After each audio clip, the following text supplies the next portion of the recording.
இந்த வினா இந்த வினாத்தாள் வலய கல்வி காரியாலயம் கொழும்பால நடத்தப்பட்ட இரண்டாம் தவணை வினாத்தாள். இதுல இருக்கிற வினாக்கள் நாங்கள் கிளியர் பண்ணிட்டு ஒவ்வொரு வினாக்களை நாங்கள் செய்து போவோம். முதலாவது வினா பாருங்க, வரைவு தொடர்பாக. பொதுவாக முதலாவது வினா வரைவு அல்லது சதவீதம் தொடர்பாகத்தான் வாரது. அப்ப அந்த வினாக்கள் நாங்கள் விலகுவா செய்யக்கூடிய மாதிரி இருக்கும். இதுவும் ஒரு நல்ல ஒரு வித்தியாசமான வினா. வேறுபட்ட வினாக்களை தான் நாங்கள் தொகுத்து செய்கிறோம். ஒபிசியலா வெளியிடப்படுற வினாத்தாள்கள் இருக்கிற வினாத்தாள்களும் அதே விடை வினாக்களும் அதே போல பாஸ்ட் பேப்பர்ல வந்த கடந்த கால வினாத்தாள்கள்ல வந்த வினாக்களை தான் பிரதானமாக நாங்கள் டார்கெட் பண்ணி செய்து கொண்டிருப்போம். அப்பதான் எங்களுக்கு ஒரு குறிப்பிட்ட ஒரு மாடலுக்குள்ள நாங்கள் நிற்கலாம். அதோட ஃபைனல்ல நாங்க ப்ரிப்பேர் பண்ற மாடல் பேப்பர்ஸும் செய்து கொண்டு இருப்போம். அவரிங்க பகுதி இதுல உங்களுக்கு தெரியும் வளமையா செய்யறது தான் இது. பகுதி 2ல உங்களுக்கு 12 வினாக்கள் வழங்கப்படும். அந்த 12 வினாக்கள்ல பகுதி ஏல 5 வினாக்களும் பகுதி பியில 5 வினாக்களும் தெரிவு செய்து செய்ய வேணும். மொத்தமாக 10 வினாக்கள். 10 வினாக்களுக்கும் 10 புள்ளிகள் வீதம் 100 புள்ளிகள் உங்களுக்கு வழங்கப்படும். அப்ப இந்த 100 புள்ளிகள் என்பது 200க்கு வழங்கப்படுற புள்ளிகளா இருக்கும். பகுதி 2 முழுமையா நீங்க செய்தீங்கன்னு சொன்னால் உங்களுக்கு 50 புள்ளிகள் கிடைக்கக்கூடிய மாதிரி இருக்கும். முதலாவது வினாவிலே 10 புள்ளிகள் உங்களுக்கு கிடைக்கும். இதை நீங்க இது வரைவு தொடர்பாக இருக்கிற வினா. இந்த வரைவு தொடர்பாக இருக்கிற வினாவில பிள்ளைகள் வரைவு வரைய தெரியணும். உங்களுக்கு அட்டவணை தரப்படும் இடத்து வரைவு வரையவும் தெரிய வேணும். அல்லது சில வினாக்கள் வரைவு வரைஞ்சி தருவாங்க. அந்த வரைவை வச்சுக்கொண்டு உங்கள்ட்ட வினாக்கள் வினாப்படும். அந்த வினாக்களுக்கு விடைகள் கொடுக்க வேணும். சரி, முதலாவது இந்த வரைவின் டைப் ஒரு தரம் பார்த்துக் கொள்ளுங்க.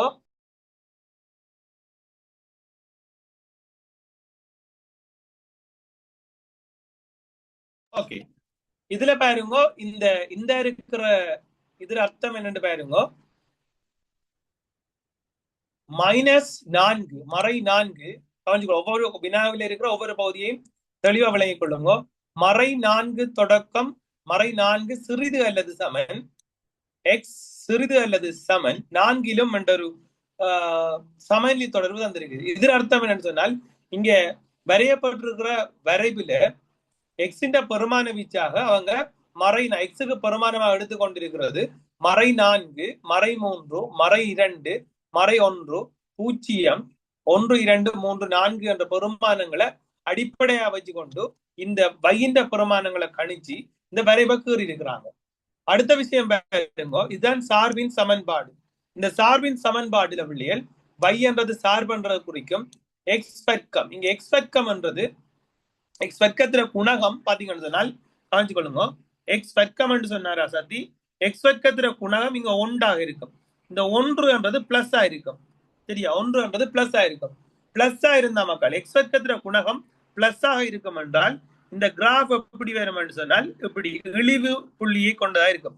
கீழ் நோக்கி வளைஞ்சிருக்கும், இழிவா இருக்கும்.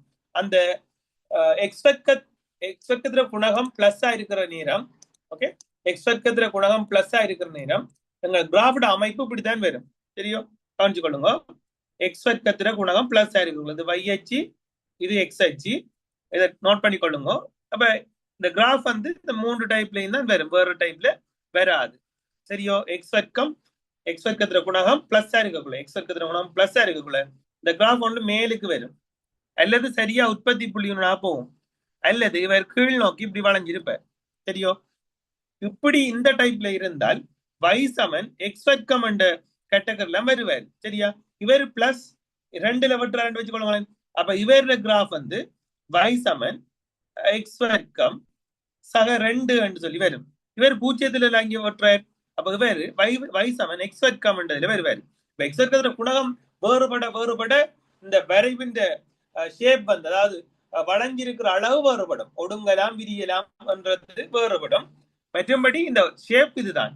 அப்ப அது அமைப்பு y சமன் எக்ஸ் வர்க்கம். இது மறையில விட்டது சும்மா மறை 1 சொன்னால் எக்ஸ் வர்க்கம் 1 என்ற கட்டமைப்புல வரும். குயிக்கா நோட் பண்ணிக்கொள்ளுங்க, கொஞ்சம் குயிக்கா இருங்க. அப்போ எக்ஸ் வர்க்கத்துல குணகம் பிளஸ் இருந்தால் இழிவு புள்ளியை கொண்ட விரைவாக அமையும். அப்ப கிராஃப் தீர முதலேயே சமன்பாட்டை வச்சு கொண்டு நாங்கள் இது எக்ஸ் இழிவு புள்ளியை கொண்ட இழிவாக இருக்கிற அல்ல இழிவு புள்ளியை கொண்ட ஒரு சார்பாக இருக்குமா, உயர்வு புள்ளியை கொண்ட ஒரு சார்பாக இருக்குமா என்றதை நாங்கள் விளங்கி கொண்டுள்ளோம். அதை கொண்டோம்னு சொன்னால் தெளிவா எங்களால வினாக்களுக்கு விடை அளிக்கக்கூடிய மாதிரி இருக்கும். எக்ஸ் வர்க்கத்துல குணகம் மறையாக இருக்கும் என்றால் இந்த இருக்கிற எக்ஸ் வர்க்கத்துல குணகம் பிளஸுக்கு பதிலாக மைனஸா இருக்கும் என்றால் அப்படியே மாறி வரும். தெரியும், அப்படியே மாறி வரும். எக்ஸ் வர்க்கத்துல குணகம் மறையா இருந்தால் உயர்வு புள்ளியை கொண்டதாக இருக்கும். நோட் பண்ணிக்கொள்ளுங்க.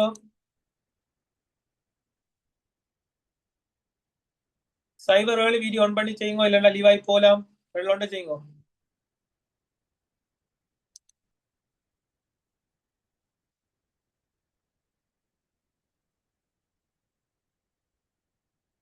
சைபர் 67 விளங்குது உங்களுக்கு?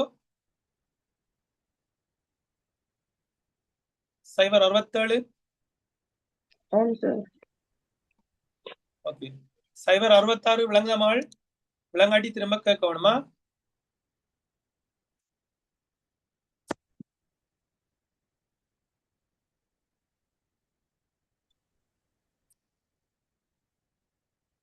சைபர் 66 கிளியராமாள்? மைக் ஆன் பண்ணுங்க. விளங்குதாமாள்? ஓகே. விளங்காட்டி கேட்க வேணும்.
ஓகே. இதுல பாத்தீங்கன்னு சொன்னால் இதுல 3 வகையான வரைவுகள் இருக்க போகுது. y சமன் மைனஸ் எக்ஸ் வர்க்கம் இப்படி வர போகுது. மைனஸ் எக்ஸ் வர்க்கம் சக மூன்று இங்க 3ல வெட்டுறதால மைனஸ் எக்ஸ் வர்க்கம் சக மூன்றும், இங்க மறையில வெட்டுறதால மைனஸ் எக்ஸ் வர்க்கம் -2 ரெண்டு வர போகுது. வேற புறமானம் வேற புறமானம் வரும். இதுல இந்த டைப் 10ஆம் ஆண்டுல வர எந்த ஒரு கிராஃபுக்கும் பிள்ளைகள் சமச்சீரத்தின் சமன்பாடு வந்து எக்ஸ் சமன் 0 தான் இருக்க போகுது. அது ஒரு மாற்றமும் இல்லை. ஏன்னால் இந்த கிராஃப் வந்து அடுத்த பக்க வையச்சை சமச்சீர அச்சாக கொண்டிருக்கும். வையச்சு சமச்சீர அச்சு சொன்னால் எக்ஸ் சமன் 0. வையச்சுன்றது எக்ஸ் சமன் 0 என்ற கோடு தான் வையச்சு. இந்த வை என்றது எக்ஸ் சமன் 0 கோடு. எக்ஸ் சமன் 0 என்றதான் வை அச்சு என்றது. அதே போல வை எக்ஸ் அச்சு என்றது y சமன் 0 என்ற கோடு தான் எக்ஸ் அச்சு என்றது. அதை கிளியரா விளங்கிக் கொள்ளுவோம். ஓகே, இவ்வளவுதான் பேசிக்கான விஷயம். இனி நாங்கள் கேள்விக்கு போவோம். காஞ்சி கொள்ளுங்க. சமன்பாடை கண்டோடனே இந்த கிராஃப் எப்படி வரும் என்றதை விளங்கி எடுத்துருவோம். இப்ப எக்ஸ் வர்க்கம் சக ஏ என்று இருக்குது. அப்ப எக்ஸ் வர்க்கத்துல குணகத்தை பாருங்க. எக்ஸ் வர்க்கத்துல குணகம் பிளஸ்ல இருக்குது. அப்ப எக்ஸ் வர்க்கத்துல குணகம் பிளஸ்ல இருக்கிறதால மக்கள் பாருங்க, எக்ஸ் வர்க்கத்துல குணகம் பிளஸ்ல இருக்கிறதால இவர் இழிவு புள்ளியா வராரு. இழிவு புள்ளியை கொண்ட கிராஃபா இருக்க போறாரு. இது கிளியரா எல்லாருக்கும்? சரி, இப்ப இவர் எங்க வெட்டுறாருன்னு சொல்லுங்க. இழிவு புள்ளி எவ்வளவு வருதுன்னு பாருங்க. மறை 4ல இருக்கு. இப்ப இந்த வரைவுக்கு சமன்பாடு சொல்லுங்க. y சமன் x வர்க்கம்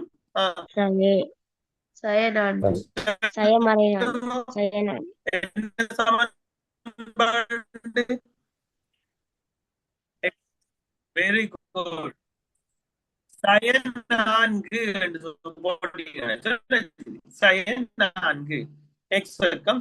ஏன் இந்த மறை 4 வருதுன்னா இடத்துல வெற்ற இடம் வையச்ச இழிவு புள்ளி, வையச்சில எந்த இடத்துல இழிவு புள்ளி சந்திக்குதோ அந்த இடம் y சமன் எக்ஸ் வர்க்கம் சயன் 4. இது எல்லாருக்கும் கிளியரா? இதுல டவுட் இருந்தா கேளுங்க. குயிக்கா டவுட் இருந்தா கேட்கலாம். இழிவு புள்ளி என்று பார்க்கக்குள்ள மக்கள், நாங்க இழிவு புள்ளி என்று இழிவு புள்ளி வந்தா இந்த கிராஃப சரியா இடஞ்சுழியா போகுது. மணிக்கூடு கம்பி சுத்துறதுக்கு எதிர் திசை சரியா இடஞ்சுழி. இந்த விடத்தெல்லாம் திரும்புறாரு பாத்தீங்களோ, விடத்தெல்லாம் திரும்புறாரு. அப்ப விடத்துல திரும்புறபடியா இந்த திரும்புற இடத்துல இருக்கிற புள்ளியின் ஆள்கூறுகள் இருக்கிறாங்க. அப்ப இந்த திரும்புற இடத்துல இருக்கிற புள்ளியின் ஆள்கூறுன்றது எக்ஸ்ட்ரா பெருமானத்தையும் வைரபெருமானத்தையும் குறிக்கிறது. இந்த இடத்துல வைரபெருமானம் மறை 4, வைரபெருமானம் மறை 4, எக்ஸ்ட்ரா பெருமானம் இடத்துல 0. அப்ப 0, மறை 4 இருக்க போகுது. அப்ப இவர் திரும்பற் புள்ளியின் ஆள் கூறு, திரும்பற் புள்ளியின் ஆள் கூறு என்றுதான் கேட்டிருக்கு பாருங்க. திரும்பற் புள்ளியின் ஆள் கூறு, திரும்பற் புள்ளியின் ஆள் கூறு, ஆள் கூறு என்றபடியால் நாங்கள் எக்ஸ் பெருமானத்தையும் வை பெருமானத்தையும் கொடுக்க வேணும். முதலாவது எழுதுறது எக்ஸ்ட்ரா பெருமானம், இரண்டாவது எழுதுறது வைர பெருமானம். அப்ப இந்த புள்ளிக்கு எக்ஸ் பெருமானம் 0, வைர பெருமானம் மறை 4. இது கிளியரா மக்கள்? தெளிவாது? டவுட் உண்டா கேட்கணும்? anyone? 012 011 வீடியோ ஆன் பண்ணுங்க, இல்ல லிவாய் போலாம் செய்யுங்க. சரி, அடுத்தது தேர்ட் பார்ட் கேள்வியை பாருங்க. இது கிளியரா எல்லாருக்கும்? செகண்ட் பார்ட் கேள்விக்கு வாங்க. y சமன் x வர்க்கம் சக a என்பதில் a-க்கு பொருத்தமான பெருமானத்தை எழுதுக. அது ஏற்கனவே எழுதிட்டோம். a இந்த பெருமானம் எவ்வளவுன்னு சொல்லுங்க. a சமன் மறை 4. a சமன் மறை 4 சமன்பாடு எழுதி காட்டு சொன்னா y சமன் x வர்க்கம் சய 4 என்று எழுதி காட்டுங்க. கேட்ட கேள்வி ஏக்கு பொருத்தமான பெருமானத்தை எழுத சொல்லி. அப்ப a சமன் மறை 4 என்று சொல்லி கொடுத்தீங்க. சரி, விஷயம் முடிஞ்சது.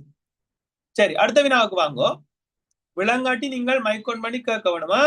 ஓகே, அடுத்தது பாருங்க. இந்த இருக்குது விடத்துல ஒரு விஷயத்த போடுறாங்க பாருங்க. சமயலி தொடர்பையும் வச்சு போடுறாங்க. வை சிறிது 0. அப்ப என்ன அர்த்தம்? வைர பெருமானம் 0 விட சின்னனா இருக்கணும். 0க்கு சமனம் இல்லை, 0க்கு சமனம் இல்லை, 0 விட சின்னனா இருக்கணும். ஆகும் போது y சிறிது 0 ஆகும் போது எக்ஸின் பெருமான இடையே எழுதுக. y 0 இருக்கிற இடம் என்றது எக்ஸ் அச்சா இருக்கும் பிள்ளைகள். y 0 இருக்கிற இடம் என்றது எக்ஸ் அச்சா இருக்கும். ஆனா இங்க y 0 இருக்கிற இடத்த கேட்கல. அவங்க எதை கேட்கிறாங்க? எதை கேட்கிறாங்க? y 0 இருக்கிறத விட 0 விட குறைஞ்ச பிரதேசம். அப்ப y 0 இருக்கிறத விட குறைஞ்ச பிரதேசம் என்றது இந்த இருக்கிற விளவும். விளவும் தான் வைர பெருமானம் மறையில வார பிரதேசம். இது விளங்குதா எல்லாருக்கும்? வையின் பெருமானம் 0 விட குறைந்த பிரதேசம். அப்ப சரியா? ஓகே, அப்ப இந்த இருக்கிற பெருமானத்தை விட குறைஞ்ச பெருமானம். அப்ப இது என்னன்னு சொல்லி கேட்கிறாங்க. y சிறிது 0 ஆகும் போது எக்ஸின் பெருமான ஆயிடையே எழுதுக. இந்த பெருமானம் y மைனஸ் ஆயிருக்கிற பெருமான ஆயிடை கேட்கிறாங்க. அப்ப இதுல பாருங்க, இவ்விடத்துல எக்ஸ் அச்சில இருந்து ஸ்டார்ட் பண்ண போறாரு. சரியா? இப்ப ஸ்டார்ட் பண்ணக்குள்ள மறை 2க்கு பிறகு இவரு வைர பெருமானம் மறையாகிறாரு. நேர் 2 வரக்குள்ள பிளஸ் 0 ஆகிறாரு. மறை 2 இருக்கக்குள்ள 0, நேர் 2 இருக்கக்குள்ளயும் 0. அதை விட கூடிய பிரதேசத்துக்கும் மறை 2 விட குறைஞ்ச பிரதேசத்துக்குள்ளயும் மறை 2 விட கூடிய பிரதேசத்துக்குள்ளயும் இவர் வை மறைப்பெருமானத்தை எடுக்குது. அப்ப வை மறைப்பெருமானத்தை எடுக்கிற ஏரியா என்னன்னு கேட்டாலும் உங்கள்கிட்ட நீங்கள் கொடுக்க வேணும். பாருங்க, எக்ஸ்ட்ரா பெருமானம் சரியோ,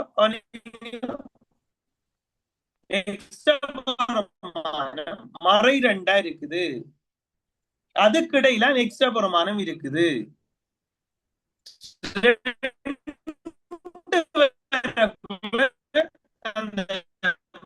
மறை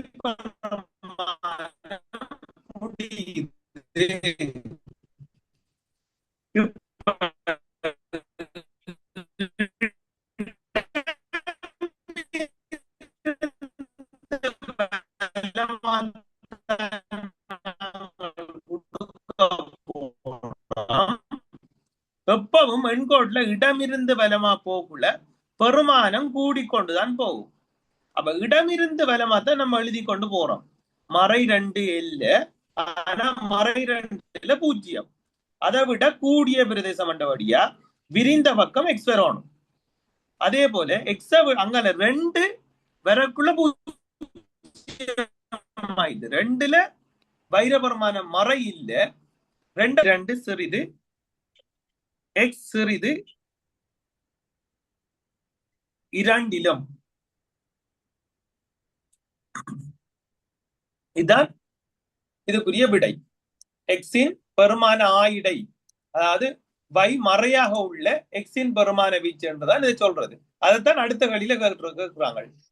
பாருங்க, 0 அடுத்த பாருங்க, 0 சிறிது எக்ஸ் சிறிது 2 எனும் பெருமான ஆயிடையில் சார்பின் நடத்தையை விவரிக்க. 0 சிறிது எக்ஸ் சிறிது இரண்டிலும் எனும் பெருமான ஆயிடையில் சார்பின் நடத்தையை விவரிக்க. இப்ப எக்ஸ்ட்ரா பெருமானம் 0 இருக்கணும், 0 பெருசா இருக்கணும், 2 விட குறைவா இருக்கணும். இப்ப இந்த கிராஃப்ல பாருங்க, இந்த இடத்துல எக்ஸ்ட்ரா பெருமானம் பிள்ளைகள் நல்லா கவனிச்சு கொள்ளுங்க. இந்த இடத்துல எக்ஸ்ட்ரா பெருமானம் 0. ஓகே, இந்த இடத்துல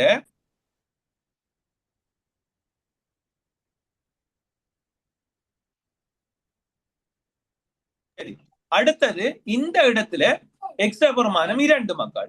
இதுக்கு இடையில பாருங்க, இந்த இதற்கு இடையில இங்க வைர பெருமானம் என்ன செய்யுதுன்னு சொன்னா மறையாத்தான் இருக்குது. இந்த ஏரியா மறை சரியோ, இந்த ஏரியா மறை. நல்லா கவனிச்சுக்கொள்ளும், விளங்காட்டி திரும்ப கேளுங்க. இந்த ஏரியா மறை பெருமானம். இந்த இருக்கிற இவ்வளவும் என்னன்றதான் உங்கள்ட்ட கேட்கிற கேள்வி. இந்த புள்ளியிலையும் இந்த புள்ளியில எக்ஸ் சமன் 0 இருக்குது, இந்த புள்ளியில எக்ஸ் சமன் 2 இருக்குது. இதுக்கு இடையில இந்த சார்பு எப்படி போகுதோ பாருங்க, மறை 4 இருந்து பாருங்க, மறை 4 மறை 3 மறை 2 மறை 1 சொல்லி போகுது. அப்ப மறை 4 மறை 2 மறை 1 இப்படி போகுதுன்னு சொன்னால் என்ன நடக்குதுண்டா, மறை 4 விட பிள்ளைகள் மறை 2 பெரிது, மறை 2 விட மறை 1 பெரிது. அப்ப சார்பு மறையாக என்ன செய்தால் பெருமானத்துல அதிகரிக்குது. மறை 4 விட பிள்ளைகள் மறை 2 பெரிது, மறை 2 விட பிள்ளைகள் மறை 1 பெரிது, மறை 4 விட மறை 3 பெரிது. அப்ப மறையாக பெருமானத்துல வை அதிகரிக்குது என்றுதான் இந்த விளக்கம். அப்ப நாங்கள் அந்த பிரதேசத்துக்கு சொல்றது சார்பு மறையாக அதிகரிக்கின்றது என்று கொடுக்க வேணும். எழுதிக்கொள்ளுங்க, சார்பு மறையாக அதிகரிக்கின்றது. காரணம் இதுதான், மறை 4 விட மறை 3 பெரிது, மறை 3 விட மறை 2 பெரிது, மறை 2 விட மறை 1 பெரிது. அப்ப இங்க இருந்து போக்குள்ள இவர் பெருமானத்துல அதிகரிச்சு கொண்டு போறார். எப்படி அதிகரிக்கிறார்? மறைப்பகுதியில அதிகரிக்கிறார். அப்ப மறையாக அதிகரிக்கும், சார்பு மறையாக அதிகரிக்கும், சார்பு மறையாக அதிகரிக்கும். அதான் ரவி விவரிப்பு. சரியா, சார்பு மறையாக அதிகரிக்கும். சரி, 4th பார்ட் பாருங்க. மேலே தரப்பட்ட வரைவானது அதன் வடிவம் மாறாமல் வையச்சின் வழியே 3 அலகுகள் மேல் நோக்கி நகர்த்தப்படும் போது பெறப்படும் சமன்பாட்டுகள் கேட்டான். அப்ப இந்த கிராஃபுக்கு மேலேயே நான் ஒரு கிராஃபு கீறுறேன். சரியோ, இந்த கிராஃபுக்கு மேலே ஒரு கிராஃப், ஏன்னா வடிவம் மாறப்படான்னு சொல்லி இருக்கிறாங்க. வடிவம் மாறாம நான் ஒரு கிராஃபுக்கு போறேன். அப்படியோ சிம்பிளா கொண்டு வரேன். சரியா? வடிவம் மாறண்ட வச்சு கொண்டு சின்ன சின்ன அட்ஜஸ்ட்மெண்ட் வரும், அதெல்லாம் பிரச்சனை இல்லை. ஓகே, இப்ப இந்த கிராஃப் என்ன செய்ய போறேன்டா, நான் நகர்த்த போறேன். சரியோ? நகர்த்த போறேன். அப்ப நகர்த்தக்குள்ள எத்தனை அலகு நகர்த்த போறேன்டா, ஒரு அலகு, 2 அலகு, 3 அலகு. அப்ப விடத்தை வந்தா 3க்கு வரும் மக்கள், விடத்துல வந்தா 2 அலகு வந்தா மறை 2க்கு வரும் மக்கள், 3வது அலகுன்றது மறை 1ல வரும். இது கிளியரா எல்லாருக்கும்? மைக் ஆன் பண்ணி சொல்லுங்க, விளங்காட்டி கேளுங்க. இந்த நகர்த்துறது விளங்கிட்டா? பாருங்க, மறை 4ல இருந்தது மக்கள், மறை 4ல இருந்து நிலைக்குத்தாக ஒரு அலகு இருந்தா மறை 3க்கு போகும், இன்னும் ஒரு அலகு இருந்தா மறை 2க்கு போகும் மக்கள், இன்னும் ஒரு அலகு இருந்தால் மறை 1க்கு போகும். அப்ப அலைகள் மேல் நோக்கி, 3 அலைகள் மேல் நோக்கி நகர்த்தப்படும் போது பெறப்படும் சார்பின் சமன்பாட்டை எழுதுக. இப்ப சொல்லுங்க பாப்போம், நீங்கள் சொல்லுவே எழுப்ப.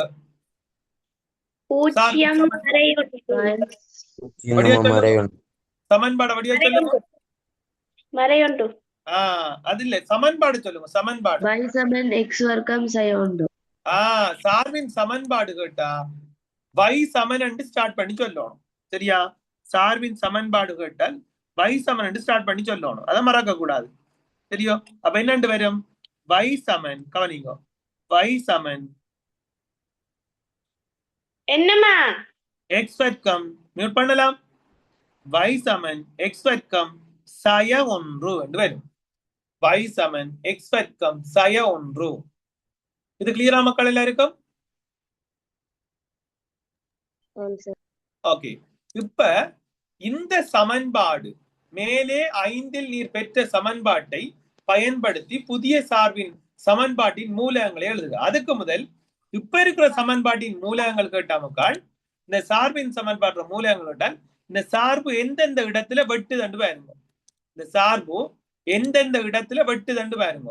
அந்த வெற்ற இடம்தான் மக்கள் சார்பின் மூலகங்கள் சொல்றது. 2 விட கொடுப்போம், இருபடி சமன்பாடு மாதிரி.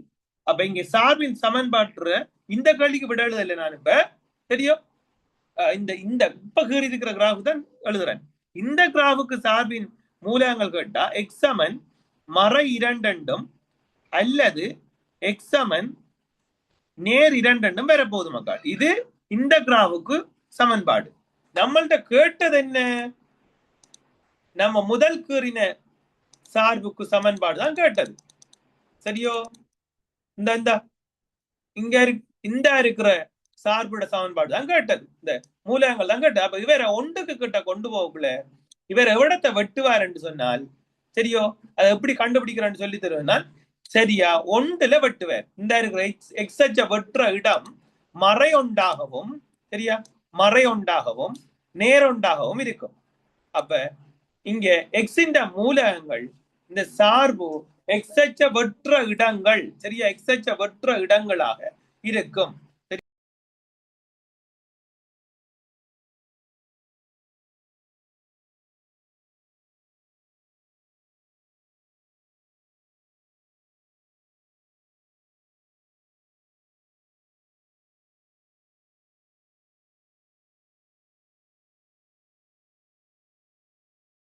ஓகே, அப்ப இந்த இடத்துல பிள்ளைகள் இந்த இருக்கிற இடத்துல வெட்டுது. அப்ப வெற்ற இடம் இதை எப்படி கண்டுபிடிக்கிறேன்னு சொல்றேன் பாருங்க. இப்ப உங்கள்ட்ட சமன்பாடு தந்திருக்குது. ஓகே, என்ன சமன்பாடு தந்திருக்குது? y சமன் எக்ஸ் வர்க்கம் சக மறை 4 இருக்குது. இப்ப அந்த முதலிய சமன்பாட்டுக்கு எப்படி வந்தேன்னு பாருங்க. y சமன் எக்ஸ் வர்க்கம் சய 4 என்று இருக்குது மக்கள்.